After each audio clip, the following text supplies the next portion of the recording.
வாயு பகவானுக்கும் மகனாக பிறந்து வீர ஆஞ்சநேயர்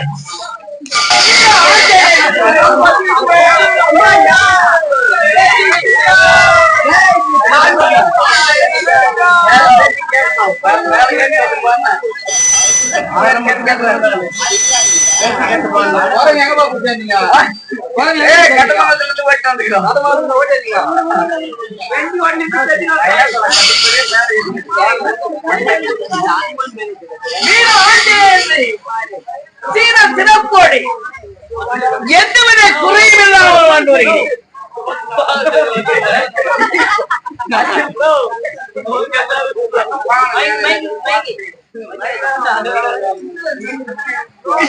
ஆளக்கூடிய 72 எல்லா சேவைக்கெல்லாம் தயாராக விலகக்கூடிய வாலி தேர்ந்தெடுக்கும் அருணன் என்பவன் பெண்ணாக உருமாறி வந்ததால் தேர்தலுக்கும் அருணுக்கும் பிறந்தது வாலி. இரண்டாவது சூரியனுக்கும் அருணனுக்கும் சேர்ந்து பிறந்ததால்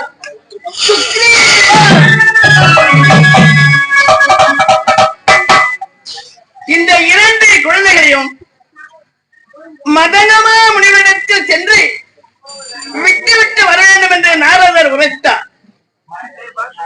அந்த இடத்திற்கு என்னுடைய தாய் 2 குழந்தைகளை எடுத்துச் சென்றார் மதங்கமா முனிவரிடம். மதங்கமா வனத்தில் மதங்கமா முனிவரிடம் அவர் என்ன செய்தார்?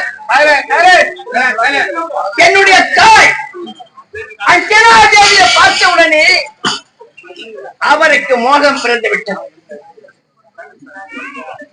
என்ன செய்தார்? இந்த உருவத்தோடு வந்திருக்கின்றாய், நாம் இருவரும் சல்லாம இருக்க வேண்டும் என்று உரைத்தார். என்னுடைய தாய் வேண்டாம் என்று மறுத்தார். ஆனால் கேட்கவில்லை. அதே இடத்தில் இருவரும் ஒன்று சேர்ந்தார்கள். என்ன செய்வது? ஆசை விடவில்லை என்று சேரவிடல் முடியவில்லை. என் மாமன் இருவரையும் அவளுக்கு ஒப்படைத்து விட்டு வந்து விட்டார்கள். சிறிது காலம் கழித்ததை வாலியும் சுக்ரீவனும் என்னுடைய தாயை அஞ்சனா தேவியை வேட்டைக்கு செல்லும் பொழுது எடை போடுவார்கள். எடை போட்டுவிட்டு செல்லுவார்கள் வேட்டைக்கு. திரும்பி வந்தவுடனே எடை போட்டு பார்ப்பார்கள். அந்த நேரத்தில் வேட்டைக்கு சென்ற பிறகு என் தாயினை நினைத்தால் வருண பகவானை நினைத்து குளிர்ந்த காற்றாக வந்தது. அதை பார்த்தவுடனே இந்த காற்றிய சுவைக்கிறது இப்படி இருக்கிறது, நேராக பார்த்தால் எப்படி இருக்கும் என்று நினைத்தார். அந்த வாயு பகவான் நேராக அதே இடத்தில் இருவருக்கும் சித்திரம் ஏற்பட்டது. கருதரித்து சிறிது காலம் உருண்டோடியது. வழக்கம் போல் எடை போட்டு பார்த்தார்கள் வாலிபன் சுக்ரீவனும். எதை அதிகரித்தது, என்ன காரணம் தெரியாமல் காரணம் என்று கேட்டார்கள். என்னுடைய தாய் உரைக்கவில்லை. சிறிது காலம் கழித்து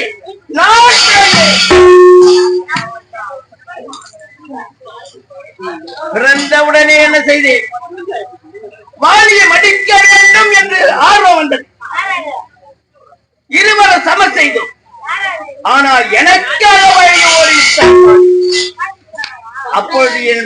தாய் உரைத்தார், அண்ணா உனக்கு பகைவனாக இருக்க வேண்டாம் என்னுடைய மகன், உனக்கு நண்பனாக இருக்க வேண்டும் என்று என்னுடைய தாய் உரைத்தார்.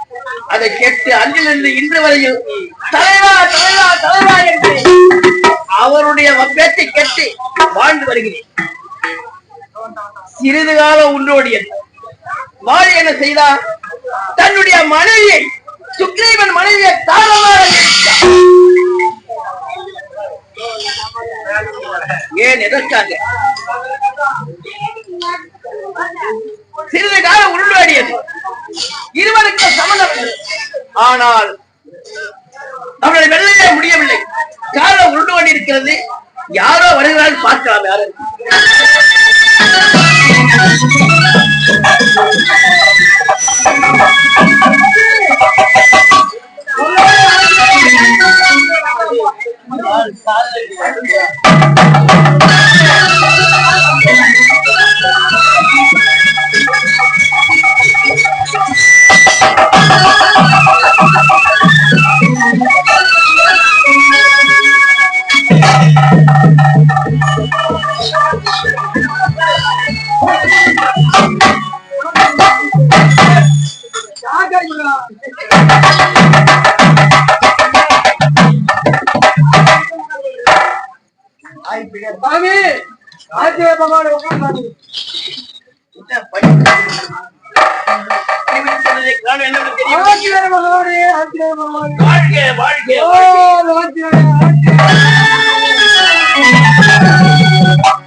யார் நீ?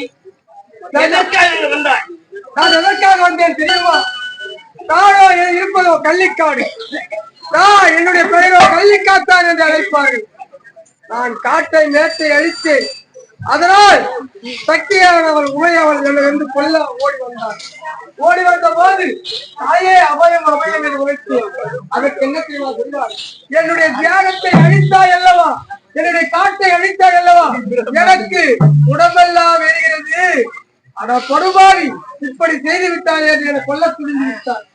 நான் மன்றாடி அவரிடம் தெரிந்து கேட்டேன், தாயே உனக்கு என்ன வர வேண்டும் சொல்கிறாய் தாயே? கேட்டதுக்கு என்ன தெரியும்? எனக்கு கோயில் கட்டி கும்பாபிஷேகம் செய்தால் கட்டி கும்பாபிஷேகம் செய்ய வேண்டும். அந்த கோயில் கட்டுவதற்கும் கும்பாபிஷேகம் செய்வதற்கும் அதற்கு முன்னதாக வீர வண்டிய செய்ய வேண்டுமா? அதனால் அந்த வீர வண்டிய மரத்தை காவலாக நீங்கள் இருக்கிறீர்கள் முதல் படியிலே. அந்த வண்டிய மரத்துக்காக தர முடியுமா? ஆமா, அவனுடைய பெயர் என்ன சொன்னாய்? தள்ளி காத்தான். தள்ளி காத்தான். எவ்வளவோ சுலுவானது கேட்கடா வன்னிய மரம் வேணும்னு. அந்த வன்னி மரத்தை நீ பார்க்க வேண்டும் என்றால் எத்தனை காவல் தெரியுமா? முதல் காவல் நான், இரண்டாவது காவல்,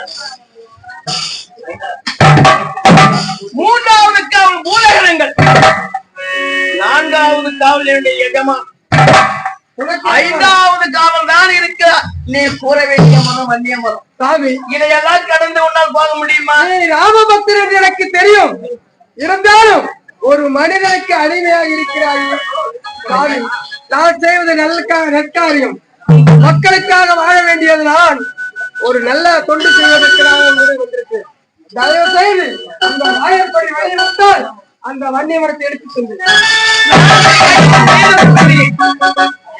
நன்றி மறப்பதே நன்னன்றே நன்று அல்லது அன்றே மறப்பது நன்று படிக்கிறேன்.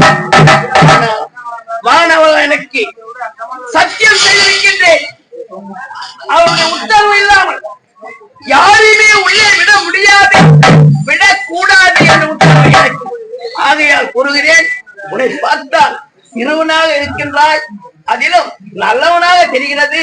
அந்த வழியை பார்த்து போய் என்னுடைய கொள்கையை எப்போதுமே நான் மாற மாட்டேன்.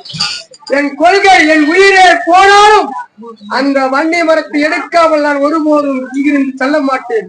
அதனால் தயவு கூர்ந்து அந்த வழியை விட முடியுமா? முடியாது. இன்னொரு லைட்டும் போயிடும். கடவுள் என்று உன்னோட பயபக்தியோடு வணங்கினேன் கேட்டேன். ஆனால் உனக்கு ஆணவம் அதிகம் அலையரித்திருக்கிறது. எதிரத்திலே பழிவாங்க வந்து விட்டாய். நான் யாரோட பக்தர் என்று உனக்கு தெரிந்தால் என்னிடம் சமர் செய்ய மாட்டேன். என்னுடைய ராமர் பக்தை விட நீ பக்தர வேண்டாம். சும்மாயிருங்க சாமி. ராமரே என்னுடைய தாய்க்கு அடக்கமானவர் தெரியுமா உனக்கு? இல்லையே இந்த உலகமே கிடையாது.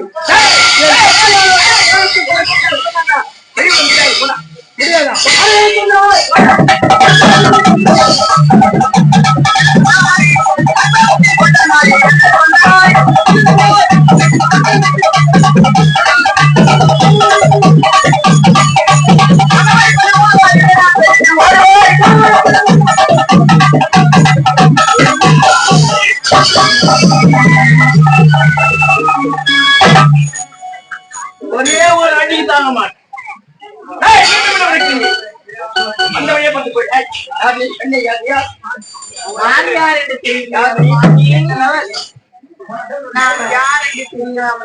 யாரு எங்களுடைய கோட்டையில இவ்வளவு நாட்களாக நீங்களும் காவல் காத்துள்ளாரு. அப்படி என்றால் எஜமானுடைய பெண்ணாக உனக்கு இங்க என்ன வேலை? நான்கு காவலை கடந்து நீ ஏன் வெளியே வர வேண்டும்? காரணம் இருக்கிறது. என்ன? என்னுடைய துணையை தேடினேன், துணையை கண்டெடுத்தேன், என்னுடைய தாய் தந்தையை பார்த்தது வருகிறேன்.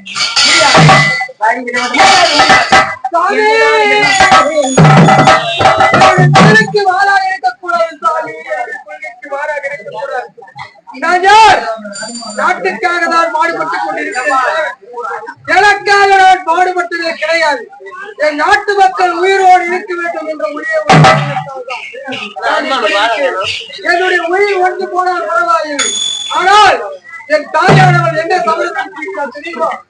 கோயில் கட்டி கும்பாபிஷேகம் செய்யவில்லை என்றால் நாட்டு மக்களை அழித்து விட வேண்டும்.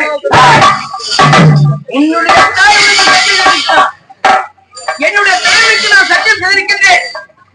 உன்னுடைய அனுமதி இல்லாமல் யாரையும் உள்ள விடமாட்டேன் என்று. நீ சத்தியமாய் நீ உண்மையான ராமபக்தனாக இருந்தால் நாட்டு மக்களுக்கு நல்லது செய்ய நீ வழி விட்டு முடியாது. போதுமே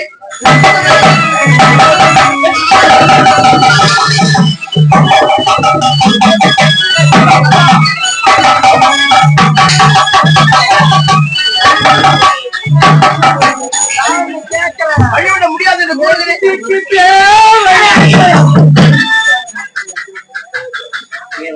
அம்மா தாயி யார் நீ? அகோரத்தோடு வந்துட்டாயே, உன் முகத்தை பார்க்க முடியல. யார் நீ? எனது பத்திராயிட்டு இந்த கள்ளிக்கத்தான் இந்த பாலுவன் கோட்டையில் இருக்கக்கூடிய வன்னிய மரத்தை கொண்டு செல்ல வேண்டும் என்ற காரணத்திற்காக ஓடி வந்திருக்கின்றான். எனது மீது உமக்கு பக்தி என்பது இருப்பது உண்மையாகிறேன். இந்த கள்ளிக்காத்தானுக்கு எனது வார்த்தை கேட்டு வழியை விட வேண்டும். அம்மா தாயி, நீ இப்படி கேட்கின்றாய். நான் சத்தியம் செய்திருக்கின்றேனே வானவாயனுக்கு, யார் வந்தாலும் வழிவிட மாட்டேன் உரைத்திருக்கின்றேனே. அப்படி சத்தியம் போய்த்து விட வேண்டுமா? அந்த வானவராயை நான் பார்த்துக் கொள்கிறேன். உன் சட்டத்திற்கு எந்தவர் பார்த்துக் கொள்கின்றேன். அப்படி என்றால் இந்த ஆட்சியனுக்கு என்ன விட அவமானம் நேராது. சத்தியத்தை மீற மாட்டான் என்ற கொள்கையை அதற்கு கூடாது. அப்படி என்றால் நீங்கள் உள்ளே செல்லலாம். அம்மா அம்மா இப்போது உன்னை வணங்குகிறேன். வழிவிட்டு நான் செல்லுகிறேன். நீ சென்று நாட்டு மக்கள் சீரம் சிறப்போடு வாழ வேண்டும் என்றால் அந்த வன்னிய மரத்தை கொண்டு வாருங்கள். புறப்படுங்கள் அம்மா, புறப்படுங்கள். கள்ளிக்காத்தாருக்கு மரியாதையை விட வேண்டும். விடுகிறேன். ஆகட்டும், சென்று வருகிறேன்.